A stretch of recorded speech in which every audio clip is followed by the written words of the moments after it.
Oi, pessoal! Hoje nós vamos falar sobre função polinomial do primeiro grau, ou função afim, carinhosamente chamada de função do primeiro grau. A primeira coisa que nós precisamos saber é a definição. O que é uma função do primeiro grau? E a função do primeiro grau é o seguinte, ela é representada por f de x igual a x mais b, ou y igual a x mais b. Por que ou?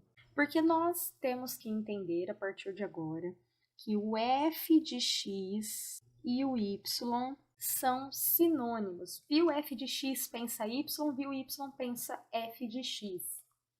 Então, eu tanto posso ter a minha função escrita na forma f de x igual a x mais b ou y igual a x mais b. Onde o a e o b são números constantes, ou seja, são valores que vão ser nos dados, valores que não mudam. E o a tem que ser diferente de zero. Por que o a tem que ser diferente de zero? Porque se no lugar do a eu trocar ele por zero, 0 vezes x dá zero, então vai me sobrar só o b. Nós vamos ter algo do tipo f de x igual a b. E nós acabamos de falar que o b é um número. Vamos supor que o b seja 5, então nós vamos ter algo assim, f de x igual a 5. E isso é uma função constante, ok? Mas isso é assunto para um outro vídeo. Vamos voltar aqui para o que nós estávamos falando. Então, o a e o b são constantes, e o x e o y são números reais. Ou seja, o x e o y eles podem ser positivos, negativos, zero, fração, raiz, qualquer número real.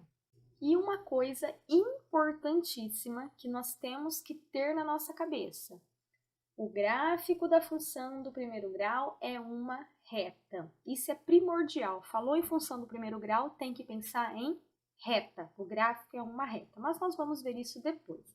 Vamos ver alguns exemplos de função do primeiro grau.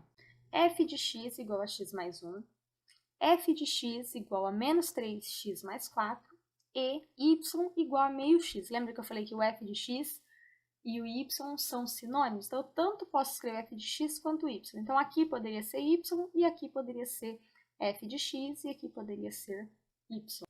Então, até o momento, nós precisamos saber identificar quem é o coeficiente a e quem é o coeficiente b das nossas funções. Neste exemplo, o coeficiente a, nós colocamos aqui, ó, coeficiente a é quem acompanha x e o coeficiente b é o número que está sozinho. Então, vamos olhar aqui. Quem acompanha x não tem nada. Quando não tem nada, vale 1. Então, meu coeficiente a vale 1. E meu coeficiente b também vale 1 neste exemplo. Aqui, meu coeficiente a é o menos 3. Meu coeficiente b é o 4. Já nesse exemplo, meu coeficiente a é quem acompanha x, meio, e eu não tenho coeficiente b. Se eu não tenho, b vale 0. E a partir disso, nós precisamos lembrar que o a também é conhecido como taxa de variação da função e caracteriza a inclinação da nossa função. O meu valor de b é o ponto 0 para x e o valor de b para y. Lembrando que a ordem aqui do par ordenado é sempre o x primeiro e o y depois. Então, o coeficiente b ele é muito importante, porque ele é o valor em que cruza lá no eixo y. Nós vamos ver isso melhor na construção de gráfico.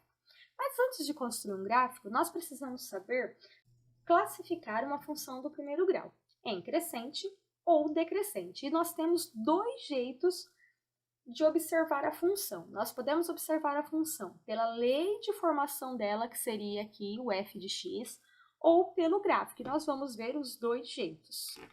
Se nós temos a função f de x igual a x mais b, se o a for maior que 0, a nossa função, e nós representamos função pela letra f, é crescente. Se o a é menor que 0, a nossa função é decrescente. Então, aqui nos nossos exemplos, o nosso primeiro exemplo aqui, f de x igual a x mais 1, é uma função crescente, porque o a é um valor positivo. Já aqui nesse segundo exemplo, f de x igual a menos 3x mais 4 é uma função decrescente, porque o valor do a é negativo, ou seja, é menor que zero.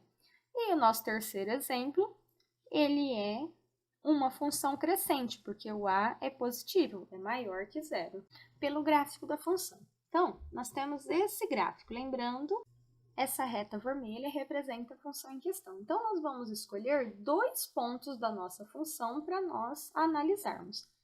Então, vou pegar esse ponto e esse ponto.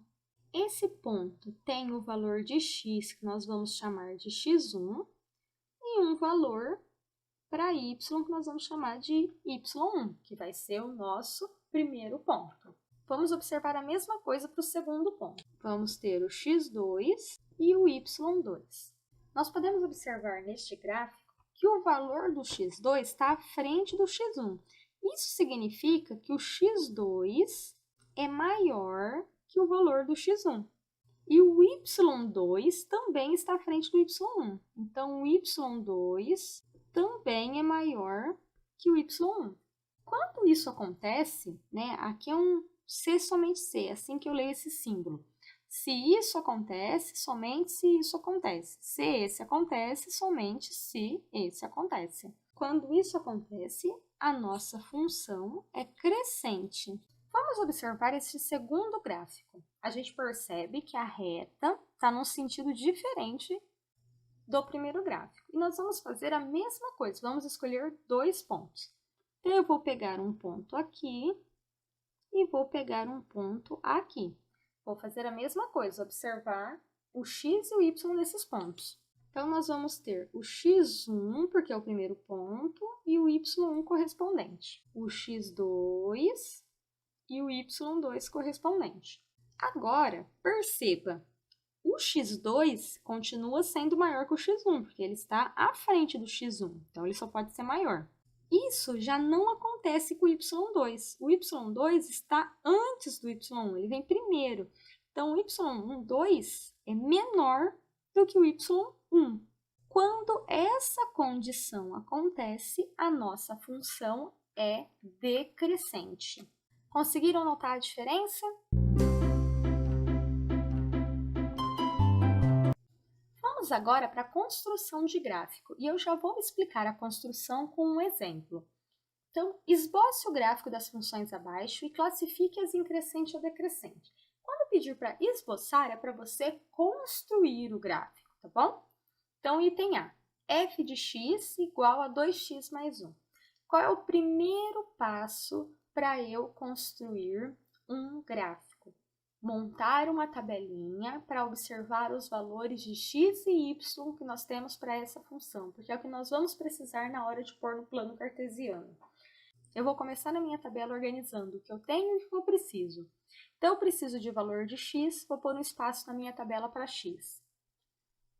Vou ter que pegar este valor de x e substituir na minha função. Então, eu vou pôr a minha função aqui. f de x é igual a 2x mais 1.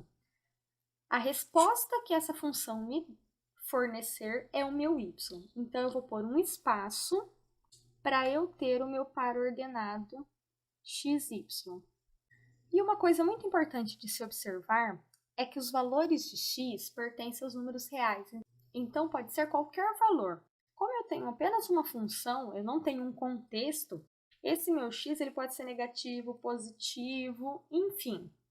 Como assim eu não tenho um contexto, Adriana? Vamos supor que eu estivesse falando que um motorista de táxi cobra o preço da corrida de acordo com o número de quilômetros rodados e tal, e isso dá uma função. O número de quilômetros rodados pode ser negativo? Não. Como não pode ser negativo, eu não ia poder escolher valores negativos para o meu x. Como aqui eu tenho uma função real, pode ser qualquer valor para x. Então, eu vou começar fazendo com alguns números negativos e alguns números positivos e, lógico, o zero. Então, vou escolher o menos 2, o menos 1, o 0, o 1 e o 2. Assim, eu tenho números pequenos que vão me dar respostas provavelmente pequenas e vai ser fácil de construir o plano cartesiano. Então, vamos lá. Meu x está valendo menos 2. Então, aonde tem x, eu vou colocar menos 2. F de x, o x é menos 2, que é igual a 2 vezes o x é menos 2, mais 1. Agora, faz a continha. 2 vezes menos 2, menos 4, mais 1. Devo 4 e pago 1, ainda falta pagar menos 3. Então, o meu x é o menos 2 e o meu y é o menos 3. Vou fazer o mesmo processo para o menos 1. F de x, lugar do x agora é menos 1. 2 vezes menos 1 mais 1. 2 vezes menos 1, menos 2, mais 1. Então, meu ponto agora é menos 1 e menos 1. Vou fazer a mesma coisa para o zero. F de zero é 2 vezes 0 mais 1. Por que você não pôs parênteses agora, Adriana? Porque agora o zero não tem sinal. Então, eu nunca coloco a conta de vezes e um sinal sem ter nada aqui. Então, eu sempre vou pôr um parênteses quando eu tiver 2 sinais. Resolve. 2 vezes 0, 0. Mais 1, 1. Então, o meu ponto é 0 e 1. Vou fazer a mesma coisa para o 1, F de 1. Onde tem x, eu vou pôr 1. 2 vezes 1, 2. Mais 1, 3. Meu ponto é 1 e 3. Vou fazer a mesma coisa para o 2, F de 2. 2 vezes 2 mais 1. 2 vezes 2, 4. Mais 1, 5.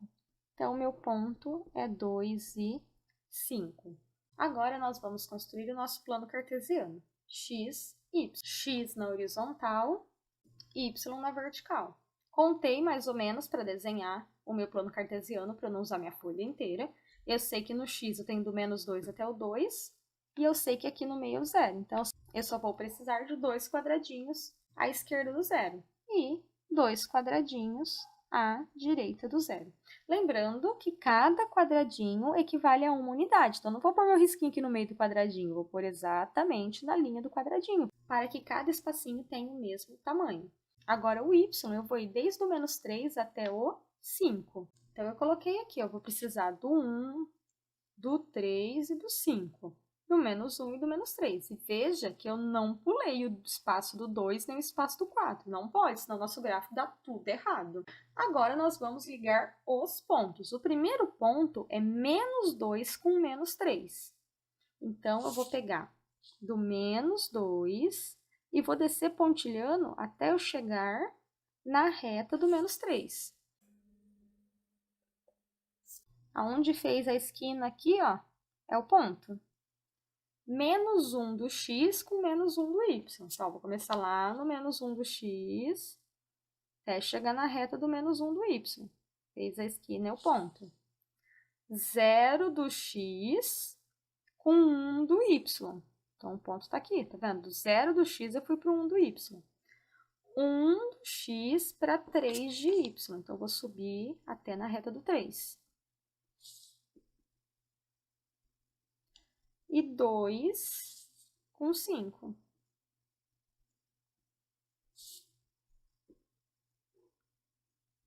Agora, eu vou pôr a régua em cima dos meus pontos. E como eu usei as unidades aqui todas do mesmo tamanho, meus pontos ficaram exatamente alinhados. Eu consigo passar uma reta em cima de todos os pontos, nenhum ponto ficou fora da minha reta. Isso só aconteceu porque eu usei a distância aqui certinha, as medidas iguais. Então, se quando você for construir seu gráfico, os pontos não ficaram alinhados, alguma coisa está errada. Ou você pulou algum número, ou você não usou a mesma distância. Ah, Adriana, não tem papel quadriculado em casa. Não tem problema, você pode usar a famosa régua. E usa cada unidade valendo 1 centímetro. Vai de 1 em 1, mede tudo bonitinho, que vai dar certo. Ainda falta classificar a nossa função em crescente ou decrescente. E aí, a gente tem as duas coisas aqui para olhar. O gráfico e o valor de A. Vou olhar lá no valor de A, que é bem mais fácil, né? valor do a é positivo, isso significa que a nossa função é crescente. Determinar a raiz ou zero de uma função. Toda vez que alguém pedir para vocês encontrar a raiz ou zero da função, a pessoa está pedindo para você encontrar o valor do y igual a zero. Lembra que o f de x pode ser o y, então tanto faz escrever um ou escrever o outro. Escrever o y igual a zero é pedir para vocês determinarem o valor de x onde o y é zero, ou seja, determinar esse ponto. Quer ver um exemplo? Determine a raiz da função y igual a 2x mais 6. Ou determine a raiz da função f de x igual a 2x mais 6. Se eu estou pedindo a raiz, o que você tem que fazer? Você tem que pôr que o y vale zero. Então, vem aqui no y, troca ele por zero e resolve o que te sobrar. O que me sobrou? Uma equação do primeiro grau, letra para um lado, número para o outro.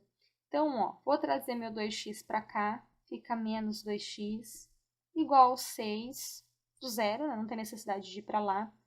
Faz regra de sinal, multiplica por menos 1, do jeito que você quiser, só tira esse menos daqui. Então, nós vamos ter 2x igual a menos 6. Então, x é igual a menos 6, o 2 está multiplicando, passa dividindo, menos com mais é menos, e 6 dividido por 2 é 3. Então, a raiz ou zero desta função é o x valendo menos 3. Ou seja, é o ponto menos 3 e 0. Este é o ponto que representa a raiz da nossa função. Pessoal, nesta aula foi isso. Espero que vocês tenham gostado. Qualquer dúvida, sugestões, comentários, deixa aí. Até mais!